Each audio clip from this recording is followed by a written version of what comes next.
Welcome to the pay-per-view. And I gotta say this ahead of United We Stand. This is a multi-promotion pay-per-view. And I have to be calm about this. Because if anybody's seen the pay-per-view, there was a major glaring weakness of it. So bad that it makes me question how Rebellion's going to be run. But before I get into that, I will talk about it during the review. Let's go through the show. There were a lot of matches. There were about 8 matches. The first match was an Ultimate X match with 5 guys there. And Johnny Evil, almost said Impact. You see I'm frustrated right now because I almost said Impact instead of Evil. Johnny Evil was included in the match. Now, Dominic Fox, I don't even know Dimitri or Dominic, I can't remember his name. If I have a picture of him, I'll put him up. He, out of all the people there, showed a lot. Unless that's somebody I recognize, like Kenny King. I don't think Dominic Fox is Kenny King. But if he is, you guys tell me below. But here's the thing. He was amazingly done. He was really good in the match. But the person that kind of was a surprise was Ace Austin. To be honest, I thought Ace Austin was going to be the one who was going to win this match. To be honest. And don't get me wrong. The match was actually quite good. It wasn't incredibly great like the ones they had in 2006 that I've seen and 2004 that I've seen. I haven't seen any matches better than that. But this was a good Ultimate X match. And in the end, Johnny Impact won. So now he has the option of going up against Rich Swan and trying to get the title whenever he wants. I don't know if that's a good thing or a bad thing. We will find out in the next tapings that will be shown in the next couple of weeks or a couple of months. Now, the match that I felt needed more promotion, and that was Lucha Underground versus, I'll put it to you like this. Team Lucha needed more promotion in Impact Wrestling. I know they did a couple of advertisements for it, but I think maybe if a couple of guys from Lucha Underground had come there and at least did a little bit in the ring, that might have gave us a little bit more because it felt like something was lacking. It just felt like it needed more promotion on the Impact side. I don't know about Lucha Underground if they promoted a lot because I don't watch the product, but that's how it felt. Now, the match itself was not as good as Ultimate X. Now, Aerostar was there, which was cool. Drago, I haven't seen him in a long time, almost a year. Yeah, actually I haven't seen him at least a year. Drago. So it was kind of cool to see him. Great wrestlers. But I still felt like there was something lacking next to the performance in the ring. And this is something I want to make very clear to some people who believe raw performance in the ring means everything. If you care about just raw performance, why are you watching pro wrestling? Watch amateur wrestling. Pro wrestling is a spectacle as much as it's work in the ring. You need to have drama. You need to have a little bit of intrigue, a little bit of a surprise. And in this situation, I really believe more promotion was needed for this match. Because in the end, if Team Lucha had been given the option to come to Impact Wrestling and brag about how the last pay-per-view they were in, they kicked Impact's ass. That's what I wanted. I wanted Lucha Underground to send some people over there to brag about how we're going to kick your ass again, Impact Wrestling. You know why? Because we beat you the last time. That's what it was needing. Team Lucha won, but it felt a bit empty. Now, the next one was a Fatal 4-Way. And this was one of the highlights of the show. I think the second or third best match of the night. You had, what was her name? Kelly Forbes, who got... let me put it to you in this respect. She looked like she's still a little green in the business, but she does look like she has potential. But I have to say, because of how bad the production value of this show was, and I will end it on that. When I finish my review, I'm going to talk about how bad the production value was and what I think about Rebellion. But it looked like one of the guys there liked that ass. And I don't mean to be disrespectful to anybody there, but look what's in my face. As she was trying to pose for the crowd on the top ring rope or the second ring rope, the guy zooms in on her ass. He loved the ass. So essentially speaking, that's what we got, a lot of her. Then, of course, you got, you basically got Taya Valkyrie, you got Rosemary, and you got Jordynne Grace. Was this a good match? It was. The only thing was, because this is before what happened on this week's Impact, it kind of feels disjointed because of what's going on with Rosemary. Because, yes, at the end of that match, Su Yung does come out. She does. But it felt like something was missing. I think Kiera Hogan needed to be there. Now, I did say in my Impact review, Kiera Hogan is not going to be really close with Rosemary, but does not mean she couldn't have been there. And I think that's what was probably needing for that part of the match. But the rest of the match was good. And the cameraman really liked Katie Forbes, because he kept looking at her butt and her thighs. He loved that. The cameraman loved that ass. And I don't mean to be disrespectful again, but there was a lot of ass being shown. There was sometimes a few zoom-ins of someone thinking, I got to stare at that for a minute. And that's how it felt. Now, also, during the show, it was hard to hear the crowd. So with this match, one, you couldn't hear when the people got hit or smacked, and this went throughout the rest of the show. Also, you couldn't hear the crowd very well. So that really made a major issue. Now, Taya won that, but in the end, that was okay. Alright. Lucha Libre match. And that was between LAX and the members from Major League Wrestling. It's been a while since I actually done a Major League Wrestling review. If you guys want me to do one, tell me. But we got Ricky Martinez and Low Ki. And that was a damn good match. I've never had a problem with Low Ki. Low Ki may be extremely stiff, but he knows how to really work not only the crowd, but also the match. He's a ring veteran. He is a ring general. If no one thinks he is, he is. The guy knows what he's doing in the ring. In the end, LAX won. I didn't expect him not to win here because of what's going on in Impact Wrestling. They had to win. But it felt really good to see the dynamic between these four guys. And to be honest, if we're going to be honest here, Ricky Martinez was the weakest one in the match. I'm sorry, he was. He just felt like the weakest one there. Does not mean he wasn't a good wrestler. He just felt like he was missing because you got Low Ki in LAX anyway. Next, the best match of the night for me personally. I was waiting for this match, baby. I was waiting for Tessa Blanchard versus Joey Ryan, the intergender match. I was wondering how far they were going to go with Tessa Blanchard. This is the type of things that I want to see more of Tessa Blanchard. I'm not a super fan of hers.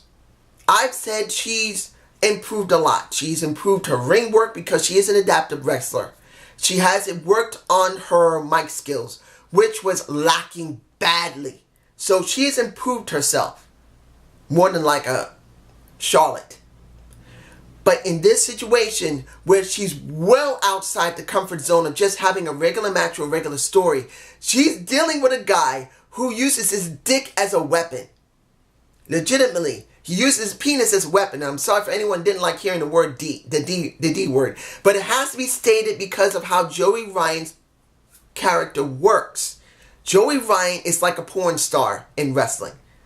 He legitimately uses his penis to motivate the crowd to weaken his opponent. And usually it's women and men as well.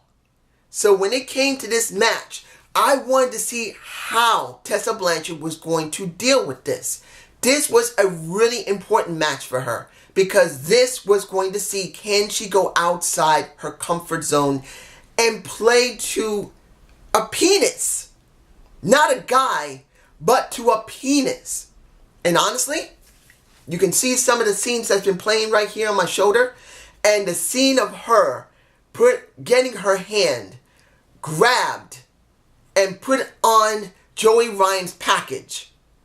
Was it funny? Yes, it was.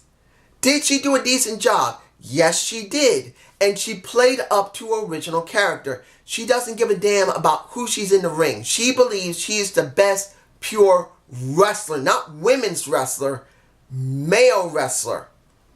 To be honest, if you compare her to Scarlett Bordeaux, she is the better between the two. Not because of her wrestling ability, because I don't know Scarlett Bordeaux is such an incredible wrestler that's going to go with her character. She has to change her character to allow her real good wrestling to come out, because they want her to be more sexual. But when it comes between Scarlett Bordeaux and Tessa, Tessa is all business. So she can't transcend going beyond just being a sexual powerhouse. In other words, she got curves. She do have curves. So in this respect, she did very well, particularly trying to ham up that she hurt her shoulder because Joey Ryan ramming it into one of the ring posts. That was most of what he did. He tried to ham it up as a heel. He tried to make it important that he was dominating this woman, and eventually she was going to grab his package. And in the end, she not only beat the guy, she beat the guy with her uncle's own move. I think it's her uncle, yeah. Magnum TA. She used the Magnum on him. Unfortunately, couldn't get the shot because of the bad camera work. But you get my point. In the end, it was well done. Now, Swan versus Flamingo. I can't pronounce the guy. Flamenda. I think that's his name. I'm sorry, I'm mispronouncing the guy's name. You can see him on my face. They're shaking hands. I'm sorry. This was a very good high-flying match and equal to the X Division match. So it was that good in that quality. I do believe that the X Division Ultimate X match, and I know I didn't elaborate a lot on it, but it's not necessary. It was an X Division Ultimate X match. They did what many Ultimate X have done. They're just not as good as the one from 2005 or 2006 or 2004. Just not as good. But in the end, I think it's 2004. But in the end, they were second place in how good the match high flying was. It was damn good. And in the end, Swan won. I didn't expect him to lose. I did not expect him to lose either. Now here was a match that I just thought it was good, but it just couldn't compare to the previous matches from this individual. Sami Callihan versus Jimmy Havoc. And I'm going to be honest here. It was an okay Monsters Ball match. But it can't compare to Sami Callihan versus Pentagon Jr. or Sami Callihan versus Eddie Edwards. I'm sorry. If anybody likes Jimmy Havoc, I'm not against him. I'm not. I think he looks like he's great. But in this situation where there's such a high bar that Pentagon and Sami Callihan had set so high in that match, I think going to a Monsters Ball match, which was a good match, didn't compare. If it had been a standard match, maybe they could do something more substantial. But as it being a Monsters Ball match, no, it did not compare. And that was a major problem with it. I think they tried to top it by using the Monster Ball stipulation. And that was the major issue. They shouldn't have done it. They shouldn't have done it. And I really believe that it was not necessary to have a stipulation. They should have had a match and be as physical as they wanted to be. Just like Pentagon Jr. was. Just like Eddie Edwards was with Sami Callihan as well. It just needed that. I think it just didn't work. Now mind you, Jimmy Havoc bleeding was good.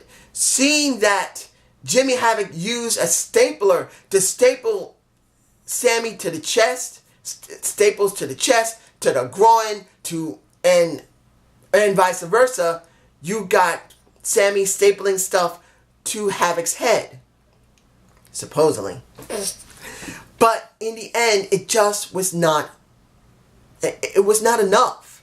It needed to be a standard match where they needed to be so physical that it felt like a Monster Ball match. That's what they needed. Sammy does not need a gimmick match. He needs a standard match to show how great he is with his partner. As weird as it sounds, Sami Callihan reminds me of Ric Flair. He can make anybody look good as long as they have a standard match. That's the bottom line. Now, let's see if I'm forgetting anything. I think that's it. Final match of the night. Lucha Brothers versus Sabu and RVD.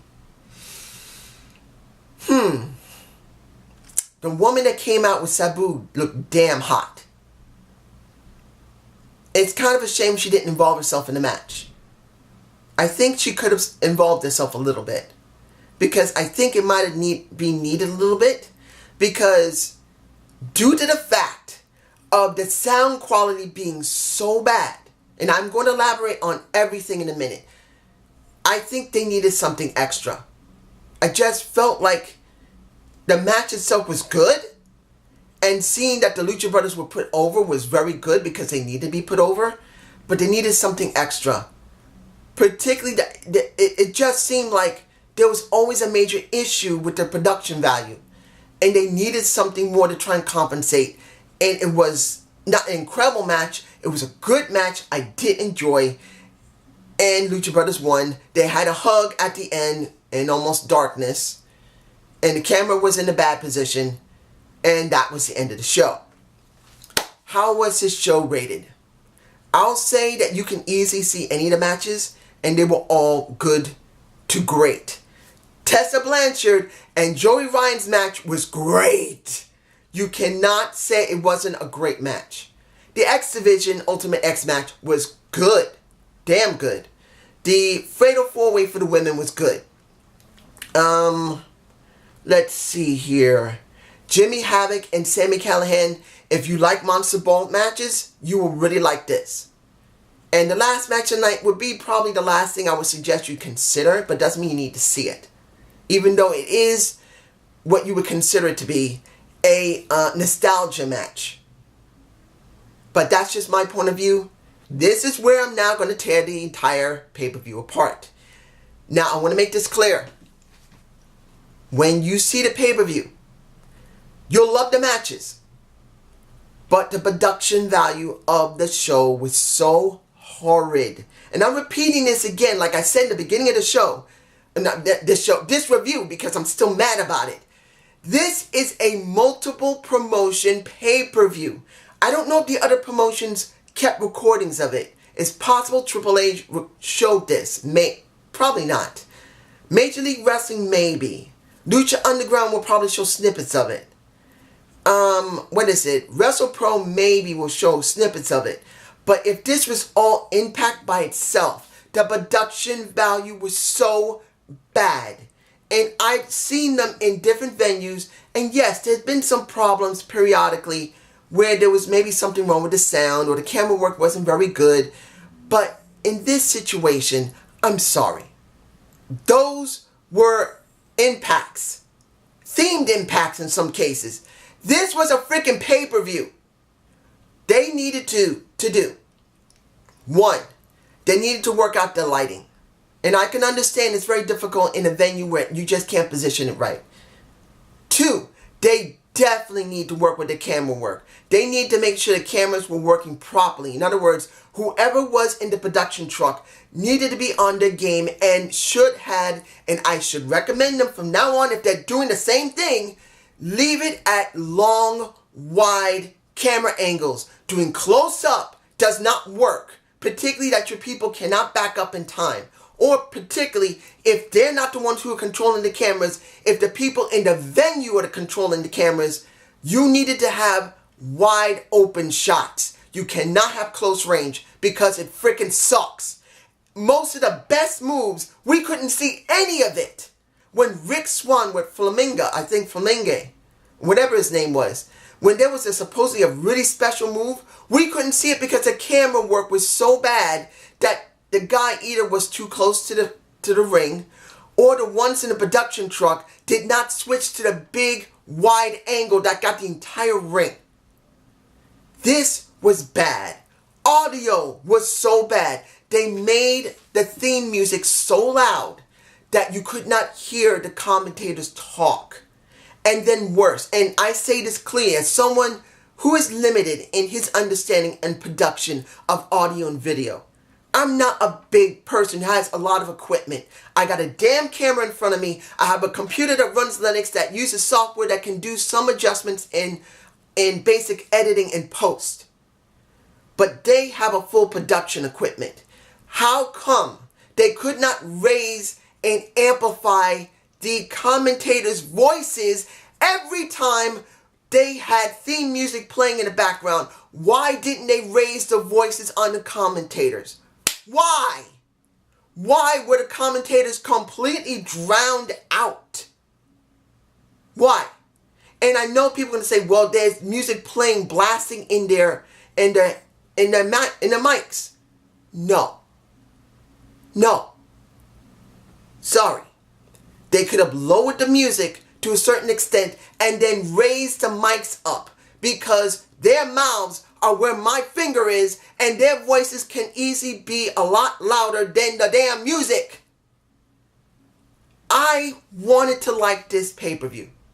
When I found out it was a pay-per-view, it was streamed and people watched this and people paid for it, and the quality was bad. So I'm worried about what the hell's going to happen in Rebellion. Will they have the same situation? Look, when I do my Impact reviews, and you look at Melissa Santos, she is running the stream.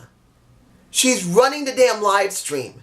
And as I said in my Impact review, this woman needs to get an account on Twitch or YouTube and practice live streaming, because she doesn't know how to make sure her work on her laptop, she needs to make sure the camera works properly. 2, to make sure there's nothing obstructing her when she's talking. 3, she needs to make sure that the audio is working properly, that she doesn't clip her voice every time she talked really loudly.